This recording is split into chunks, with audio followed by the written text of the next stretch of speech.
आज हम लोग स्टार्ट करने वाले हैं जनरल साइंस का। हम लोग कुछ महत्वपूर्ण क्वेश्चन को डिस्कस कर लेते हैं और इस इम्पोर्टेंट प्रैक्टिस सेट में हम लोग जो भी महत्वपूर्ण क्वेश्चन है जनरल साइंस से रिलेटेड और सभी एग्जाम्स के लिए ज्यादा महत्वपूर्ण है, जैसे कि बीपीएससी, टीआरई, बीएसएससी, यह सभी एग्जाम्स के लिए यह प्रैक्टिस सेट काफी महत्वपूर्ण है। तो आज से हम स्टार्ट करते हैं जनरल साइंस का कुछ महत्वपूर्ण प्रैक्टिस सेट। तो स्टार्ट करते हैं हम लोग। पहला क्वेश्चन है, किसके द्वारा पर्यावरण प्रदूषण के कारण अम्लीय वर्षा होती है? अम्लीय वर्षा का मतलब हो गया एसिड रेन किसके द्वारा पर्यावरण प्रदूषण के कारण होता है? तो इसका सही उत्तर हो जाएगा नाइट्रस ऑक्साइड और सल्फर डाइऑक्साइड, यह दोनों के कारण अम्लीय वर्षा यानी एसिड रेन होता है। तो सही उत्तर हो जाएगा नाइट्रस ऑक्साइड एवं sulphur dioxide. Option number D इसका सही उत्तर है। दूसरा क्वेश्चन है, एमिनो एसिड की आवश्यकता किसके संश्लेषण के लिए होती है? तो सही उत्तर हो जाएगा प्रोटीन के संश्लेषण के लिए एमिनो एसिड की आवश्यकता होती है। तो सही उत्तर इसका हो जाएगा ऑप्शन नंबर बी, प्रोटीन। तीसरा नंबर क्वेश्चन है, एंटा एसिड क्या होते हैं? तो सही उत्तर है एंटा एसिड जो होते हैं या भस्म होते हैं। तो ऑप्शन नंबर ए सही उत्तर हो जाएगा भस्म। एंटा एसिड क्या होते हैं या भस्म होते हैं। तो ऑप्शन नंबर ए इसका सही उत्तर है।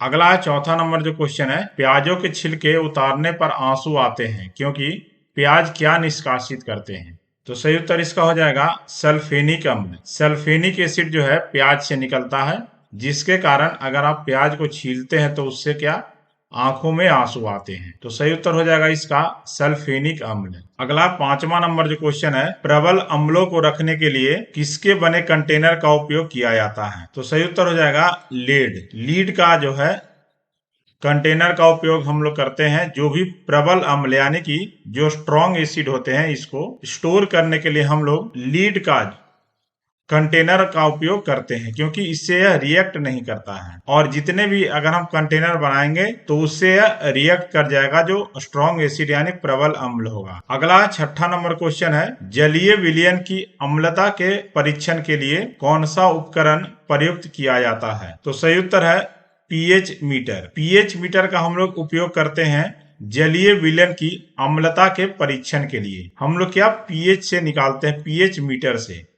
अगर हम लोग का पीएच का वैल्यू 7 से कम होगा तो यह क्या हो जाएगा, अम्ल हो जाएगा। वही अगर पीएच का मान 7 से ज्यादा हो जाएगा तो यह क्षारक हो जाएगा, यानी यह बेस हो जाएगा। तो इसे आप याद रखिएगा, पीएच मीटर से हम लोग जलीय विलयन की अम्लता का परीक्षण करते हैं। सातवां नंबर क्वेश्चन है, एनटीपी पर प्रत्येक गैस का आयतन कितना होता है? तो सही उत्तर हो जाएगा 22.4 लीटर जो होता है एनटीपी पर प्रत्येक गैस का आयतन होता है।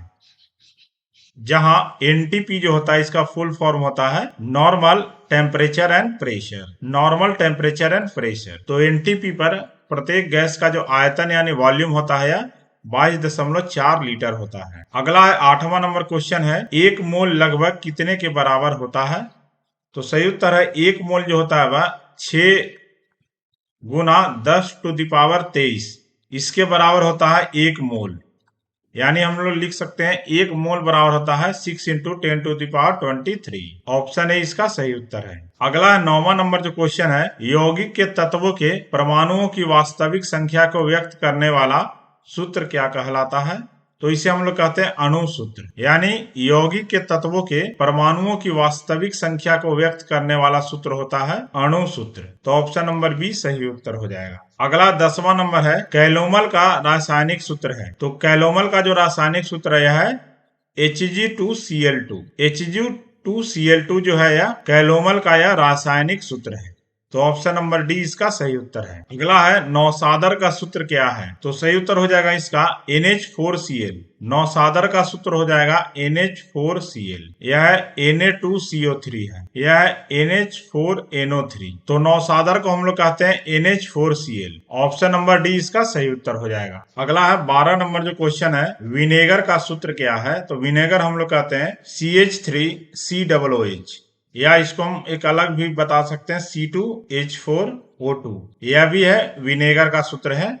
तो CH3COOH जो है यह विनेगर का सूत्र है। तो सही उत्तर हो जाएगा इसका ऑप्शन नंबर डी CH3COOH।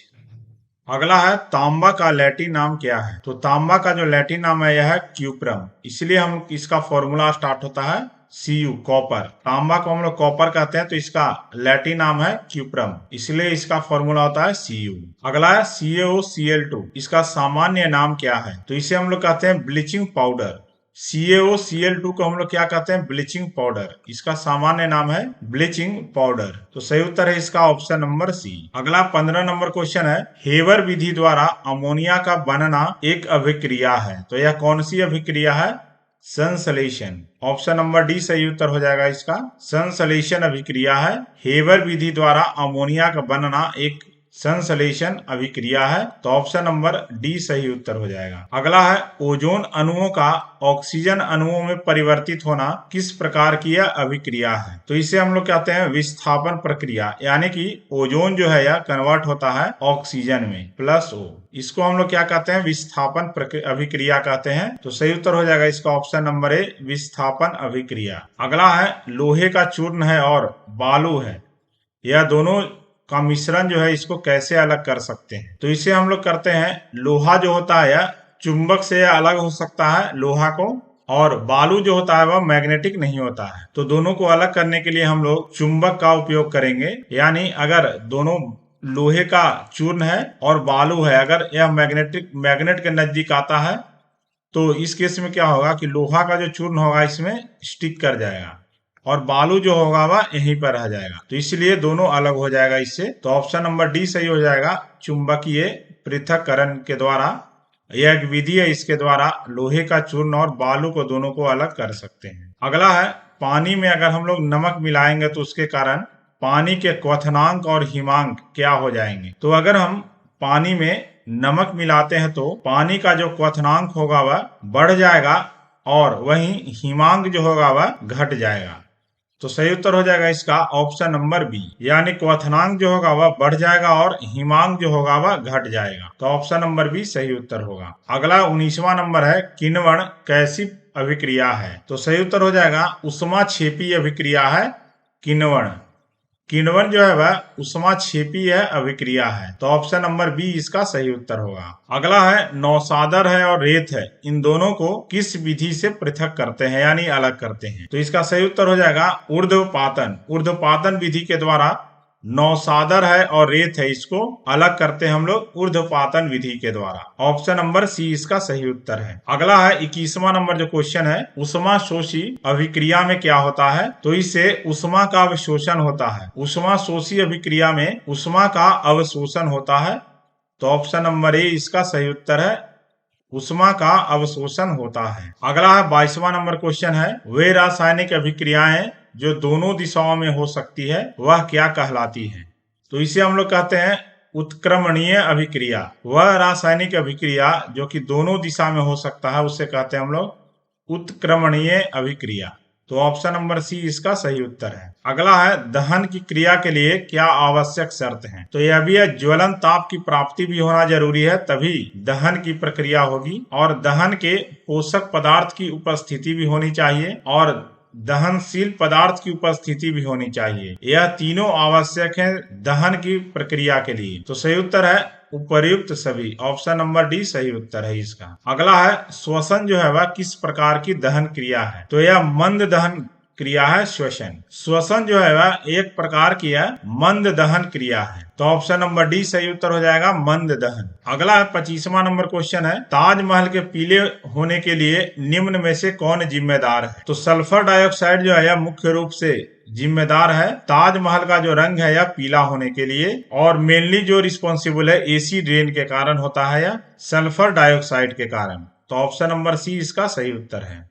अगला 26 नंबर क्वेश्चन, फास्फोरस को पानी में क्यों रखा जाता है? तो फास्फोरस को पानी में इसलिए रखा जाता है क्योंकि उसका ज्वलन तापमान बहुत कम हो जाता है पानी में रखने से, तो ऑप्शन ए सही उत्तर हो जाएगा, क्योंकि उसका ज्वलन तापमान बहुत कम हो जाता है पानी में रखने से फास्फोरस को। अगला है, निम्नलिखित में से कौन सा न तो तत्व है ना ही यौगिक है? तो सही उत्तर है वायु जो है वह ना ही यह तत्व यानी एलिमेंट है, नहीं यह कंपाउंड है। यौगिक का मतलब कंपाउंड हो गया, तत्व का मतलब हो गया एलिमेंट। यह एक तरह का मिक्सचर है,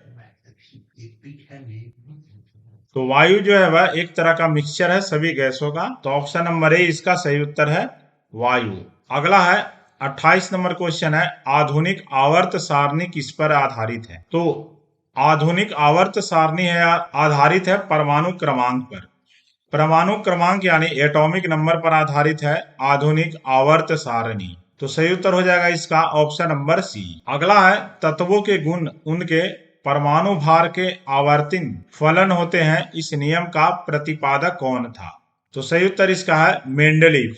जो थे वह बोले थे कि तत्वों के गुण उनके परमाणु भार के आवर्ती फलन होते हैं। यह नियम दिए थे मेंडलीफ ने। तो ऑप्शन नंबर ए सही उत्तर हो जाएगा मेंडलीफ। अगला 30वां नंबर जो क्वेश्चन है, प्रत्येक आवर्त का अंतिम सदस्य कौन होता है? तो सही उत्तर है इसका एक निष्क्रिय गैस जो होता है वह प्रत्येक आवर्त का यह अंतिम सदस्य होता है। तो सही उत्तर हो जाएगा इसका निष्क्रिय गैस। ऑप्शन नंबर सी सही उत्तर होगा। अगला है, शून्य समूह में रखे गए तत्व किस नाम से जाने जाते हैं? तो यह निष्क्रिय तत्व के नाम से जाने जाते हैं। जो भी शून्य समूह में रखे जाते हैं तत्व उनको निष्क्रिय तत्व के नाम से जाने जाते हैं, यानी इनर्ट एलिमेंट के नाम से यह जाने जाते हैं। तो सही उत्तर हो जाएगा ऑप्शन नंबर सी निष्क्रिय तत्व। अगला 32 नंबर क्वेश्चन है, आवर्त सारणी के क्षैतिज स्तंभ क्या कहलाते हैं? तो इसे हम लोग कहते हैं आवर्त। आवर्त सारणी के क्षैतिज स्तंभ कहलाते हैं, यह कहलाते हैं आवर्त।